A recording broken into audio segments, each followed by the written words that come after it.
Fingerprint time অ্যাটেন্ডেন্সটি আমাদের computer বা নেটওয়ার্কের সাথে কানেক্ট আছে কি না তা আমরা কীভাবে চেক করব আজকের এই ভিডিও টিউটোরিয়ালটি দেখব।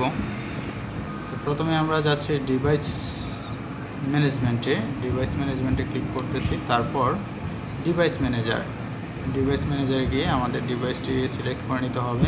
101 ডিভাইস সিলেক্ট করে নিচ্ছি। তারপর আমরা টাইম সিনক্রোনাইজ উইথ সিলেক্টেড ডিভাইসে ক্লিক করছি। দেন ইয়েস বাটনে আমরা ক্লিক করব। যদি ডিভাইসটি কানেক্ট হয় তাহলে সাকসেসফুলি দেখাবে। একটু সময় লাগবে। Device not connected. এই সমস্যার সমাধান আমরা কিভাবে করব?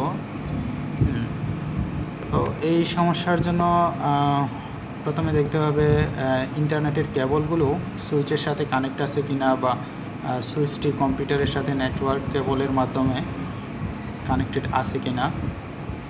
এগুলো যদি ঠিক থাকে তাহলে আমাদের এখানে ডিভাইসের যে আইপি বসানো আছে, এই যে এখানে ডিভাইসে যে আইপিটা দেখা যাচ্ছে, এই যে আইপিটা দেখা যাচ্ছে, আমরা আরও ভালো করে দেখাচ্ছি আপনাদের। সরি, একটু পিছন থেকে দেখতেছি।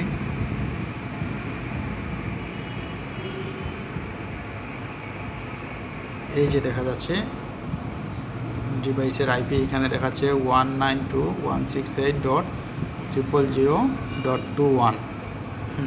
এখানে দেখাচ্ছে 21, লাস্টে 21 সিলেক্ট আছে। আমাদের ডিভাইসে কি আছে আমরা একটু দেখে নেই।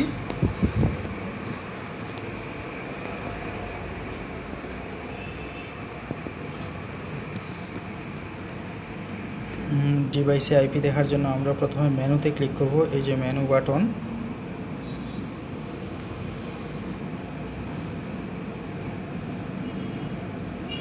এই যে মেনু বাটনে আমরা ক্লিক করব। মেনুতে গিয়ে ক্লিক করে আমরা ডাউন এর চাপ দিয়ে এই যে সেট কম, এই যে 2 নম্বর অপশন,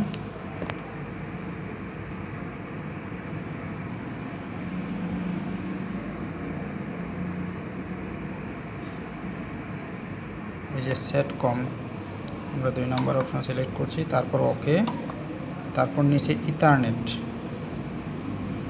এই যে 2 নম্বর অপশন ইথারনেট, তারপর ওকে। তারপর ইন্টারনেটে গিয়ে প্রথমেই আসছে আইপি অ্যাড্রেস। আমরা এই যে প্রথমেই দেখতে পাচ্ছি নাম্বারে আছে আইপি অ্যাড্রেস, আইপি সিলেক্ট করে ওকে বাটনে ক্লিক করছি। তারপর এখানে আইপিটা দেখা যাবে। এখানে আইপিটা আমরা দেখতে পাচ্ছি 212, লাস্টের ডিজিটটা হচ্ছে 192.168.000.212। অর্থাৎ এই আইপিটাই 212, এখানে যা আছে ওই জায়গায় এটা সেট করতে হবে, অথবা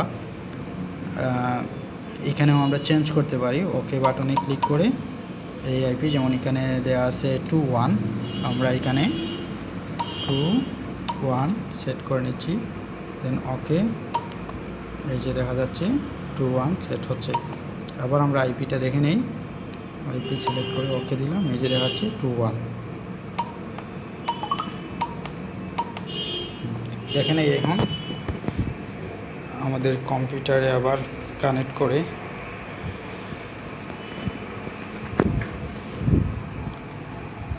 আইপিটা আমরা চেঞ্জ করে নিচ্ছি। এখন ইয়েস বাটনে চাপ দিচ্ছি, এই যে সাকসেসফুলি দেখাচ্ছে।